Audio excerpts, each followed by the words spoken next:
Let's go. Pink Lab today, we're going to talk about, we have a nutritionist. Yes, we do. In studio. But before we introduce him, we're still talking about cancer. Yes. And we're going to celebrate, some people who are doing remarkable activities around it. Yes. So I'd like to shout out to a lady, all the way in Nakuru actually. She's called Sophie Hiuhu. She's been donating wigs to cancer patients who are undergoing treatment and suffer hair loss in Nakuru County, in both private and public hospitals. So the thing about this lady, she makes the wigs herself. Okay. So, and she's also engaged some women with disabilities to do the wigs with her. Then she donates the wigs to cancer patients who have, who are undergoing treatment and have suffered hair loss. Yeah. She's done this for a while now, since 2020. That's since the COVID year. Yes. And this is now like 5 years in. And it's so beautiful. And I think we'd like to applaud her right now. Ooh, the pink applause? Yeah, the pink applause. Well Sophie, done. This is for you and the organization-wise for what you're doing in Nakuru. Yes. And we pray that, more people like you and continue to support, we continue to support cancer patients, cancer survivors. Yes, so this is for you. Well done. Sophie. Yeah, and as Becky has mentioned, we are going on with our conversation on cancer, and Dr. Dikir has taken us through diagnosis, treatment, and all that. And now we come to a very crucial point, which marks, first of all, guys, this is our first gentleman guest in the Pink Lab. It just goes to show how big this conversation is. And, we require everyone, and we require our men here. Dr. Ari has mentioned that men they're the ones who actually detect on their women, because those people are always playing with breasts. So they are the first ones, and they support that. To detect it. So, we have Daniel Stephen in the house. All right. A registered clinical dietitian. And she's a nutrition consultant with a specialty in oncology nutrition, critical care, mental health, and lifestyle nutrition. All right. Welcome. Thank you very much. To SpiceFM and to Pink Perspective. Thank you for the invite. And you're very much welcome to the Pink Lab. Exactly. Again, guys, we had mentioned that for the first time we have a gentleman in studio, and Becky mentioned his name. Daniel Stephen, a registered clinical dietitian, a nutrition consultant with a specialty in oncology nutrition, critical care, mental health, and lifestyle nutrition. Okay. She also mentioned that he's from Faraja Cancer Support Trust. Yes. And we celebrate them on Pink Lab today. We do, for all the support that they give to cancer patients. Yes. And to start us off, Steve, let's start from there. When you talk about nutrition and lifestyle for cancer patients, let's go fast to before we go to after diagnosis, or you've been diagnosed with cancer. Before that, what kind of a lifestyle would you recommend to be able to avoid going that path? Okay, well, one lifestyle I'd recommend is a healthy body weight. Body weight is like a gate. It's like a home, and then there is a gate. Okay. When you have a gate, you rarely have thugs coming in. When you have an unhealthy body weight, especially obesity or overweight, which are risk factors for cancer. Now, it is like you have a gate, but it's always open.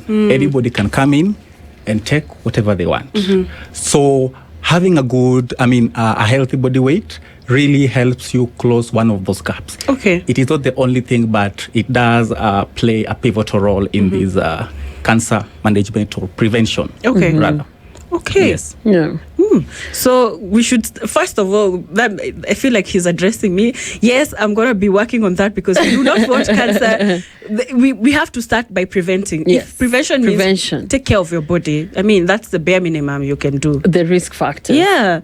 You take care of the risk factors, because we mentioned some of the risk factors are, growing older, which is something we cannot prevent. And then your poor diet, lack of physical activity, being overweight, which is what Steve is highlighting. The other, alcohol. Yes. Alcohol, guys, What we need kila mtu ajiangalie. Yeah, and there's also the genetic makeup that The like the yeah. Dr. Dakir mentioned. Yes, which is inevitable. Like you can't really run away from. Yeah, that one. But if it's the ones that we can do, in this era of on your body, Body positivity, it's okay. Body positivity. What would your advice be, really? Well, in terms of genetics, I would say that genetics is like a predisposition. Doesn't mean that you're really gonna get cancer. Yeah. Genetic is like your genes. The DNA carries that information that there is cancer. There are specific genes like oncogenes, and then there is a gene called tumor suppressor gene. It is the gene that stops cells from dividing unnecessarily. Okay? So sometimes you inherit this gene at birth. You have no choice. It means that actually lifestyle would really, you really require some minimal lifestyle change for you to get to a place where you develop cancer. But it doesn't mean that if you have this gene, you're going to have cancer. It's just a predisposition. But then when you have that good lifestyle, that positive lifestyle practices, okay, you're able to still reduce these contributing factors again, because this thing requires multiple hits. It's not just about the genetics. It requires repeated. It's a chronic thing. It develops over time. Yes. So it requires repeated hits. So your goal as a person is to reduce this number of hits for these cells to be able to grow to this age. Yeah. And nutrition really plays a pivotal role in really, this specific gene. Example, you eat high inflammatory foods, these foods that cause inflammation. Prolonged inflammation. Basically, inflammation is a body's response to injury, infection, or burns or damage in the cells. Okay? In the short term, inflammation is a good thing. Okay? But in the long term, you see, you might have a generation behind you, grandfather, great-grandfather, nobody carried any cancer genes, okay? Any tumor suppressed gene, okay? But then it can start from you actually. Because your practices, if there is chronic inflammation, that means if the inflammation is prolonged, okay? Because acute inflammation, which means it's short-lived, is actually good for the body. But when it's prolonged, when it's chronic, it has a problem. Those genes are modified. And then your kids, your grandkids, and so on and so forth, they're able to still inherit this gene. So it can also start from you, not just...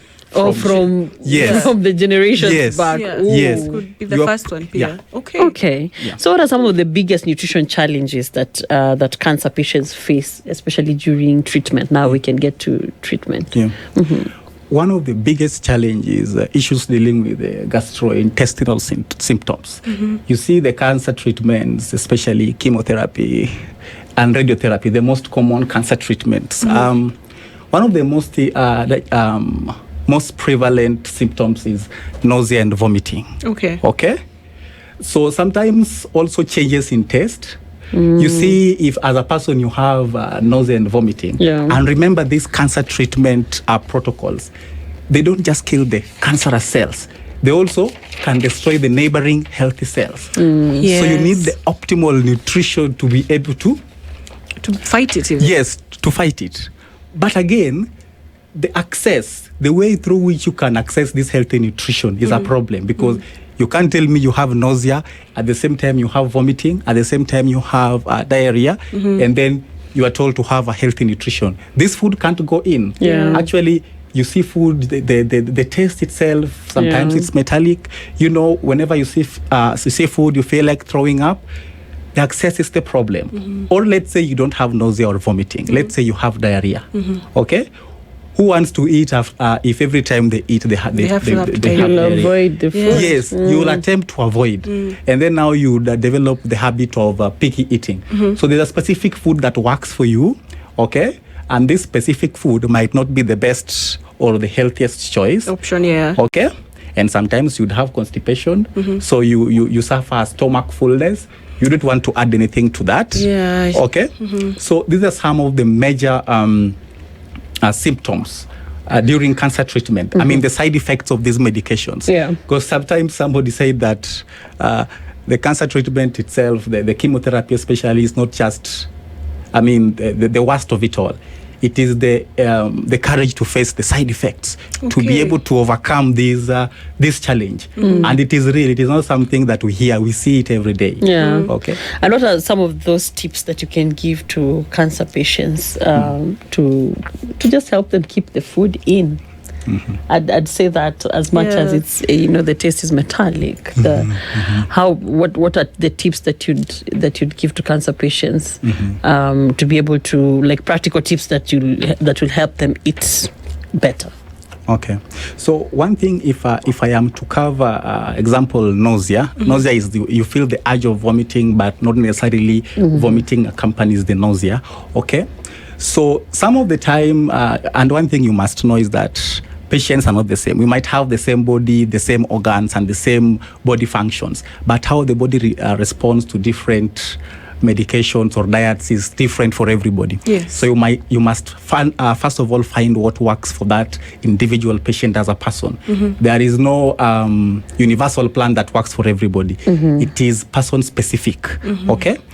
The first thing about nausea, ginger is a very good anti-nausea nutrient. Okay. Ginger, the fresh ginger, leave alone the supermarket powder, which, I hate this thing of convenience where we become too lazy to really seek what's right. So probably it's associated with work pressure. You come from work late, you don't have time to go to the market.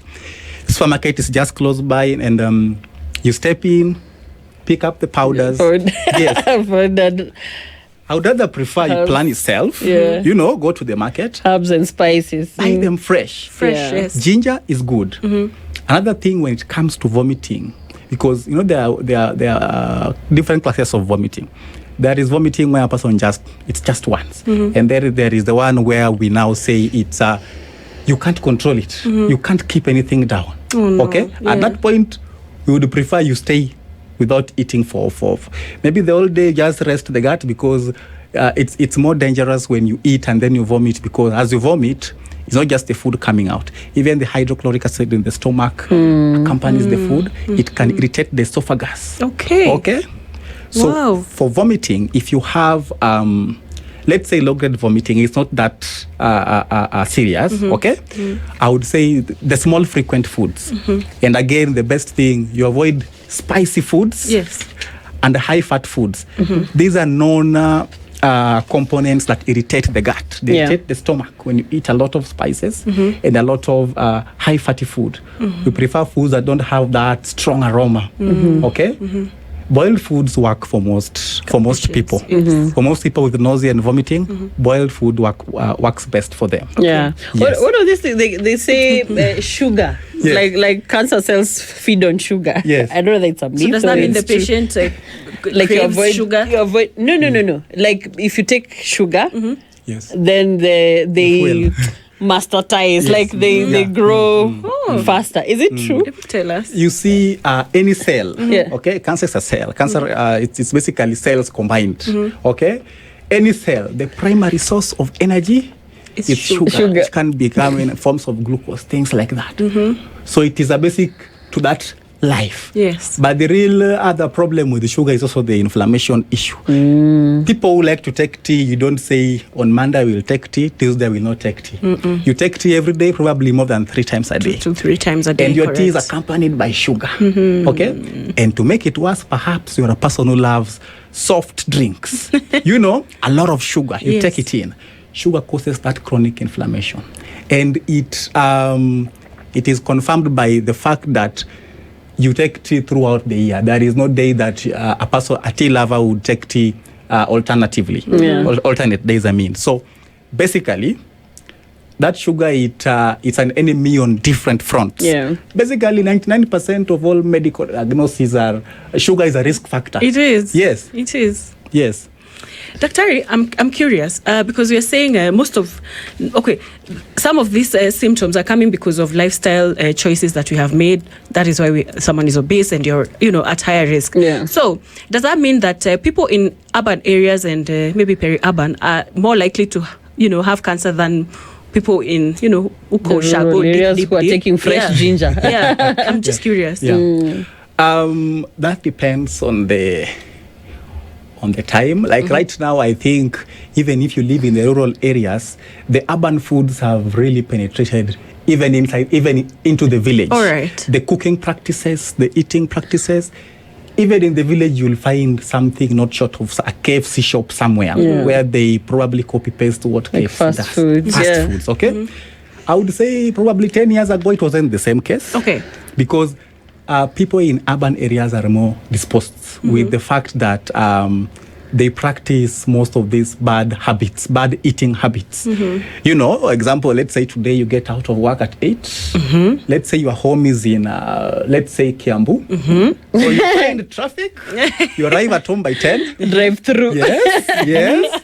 And you're expected to work maybe at 7. At 7 p.m. the following day. You don't have time to cook. No, I don't. Drive through. Yes. Or you enter quick mat. Nowadays it's 24 hours. You pick the easiest thing. You don't have to use any energy to prepare. Just microwave. Yes, the cost of this convenience we seek, the convenience where we want every food ready-made. We don't want to really employ our energy. Okay? The cost of the convenience is what brings about these things like cancer. And it's a lifestyle. Yes, it's a lifestyle thing, and it is something that you can as well readjust. Yes. It's not something that is final. Okay? Yeah. Yeah. Okay, so is there like a specific diet or pattern of eating that's generally recommended for overall cancer wellness? Like what would that diet look like for general cancer wellness? Well, people, I think people complicate this thing about diet so much. It's too much. Person A says this, person B says that. Yes. But mainly, it isn't as complicated. I would really advocate for probably when you are growing up, the types of diet that we were having growing up. That is the best diet. There was no intention even that it was a healthy one. Mainly in the village, you eat because that's what's available. That's what is available. Yes. Vegetables are readily available. Yes. And people just talk of vegetables and fruits because of the issue of vitamins. But these vegetables and fruits, some of them possess things we call antioxidants.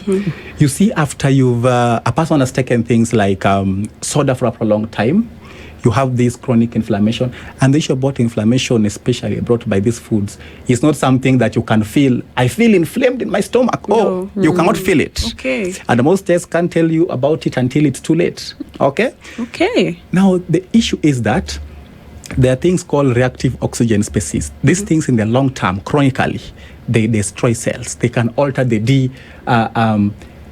gene I told you about, the tumor suppressing gene, the one that stops cells from dividing too fast. You know, cell life, cells are supposed to live for a particular time and then die. There's a process called apoptosis, where cells, after they have lived their life, They die. apoptosis, okay? They die. They die. But now in cancer, they don't. Even the damaged cells, they are still retained. You know? Okay. Even the damaged one, they are still retained. But now these vegetables, the antioxidants, they're scavenging these things called reactive oxygen species. It's like they go and hunt them down and capture them and imprison them, in that they're unable to cause this harm. Okay? And again, That's a good of putting it, like simplifying it in a very good way. Yeah. And again, now, the main problem is the fast foods that we have don't really include vegetables. It's mostly high fat, high sugar foods. Recently, I've seen KFC. So their way of, I don't know, I like them. I don't have a problem with them, but as long as they affect my patients, I'll have a problem with them, okay? Because literally, even in the chicken, I don't know, it's coated nowadays with the wheat or something, okay? So these fast food guys, they always find a way to make things sweeter and more palatable, but at the same time, so damaging. But the damaging part isn't talked about enough, okay? So the best thing, eat like a person who lives in the village. Wake up in the morning, you know. First of all, have a good sleep. Okay. Have a good sleep. Rest enough. Okay? Number 2, whenever you wake up, that thing we call farm fresh foods. You know, farm fresh foods don't really require any modification. It's just if you're having arrowroots from the shamba into the boiled breakfast. Okay?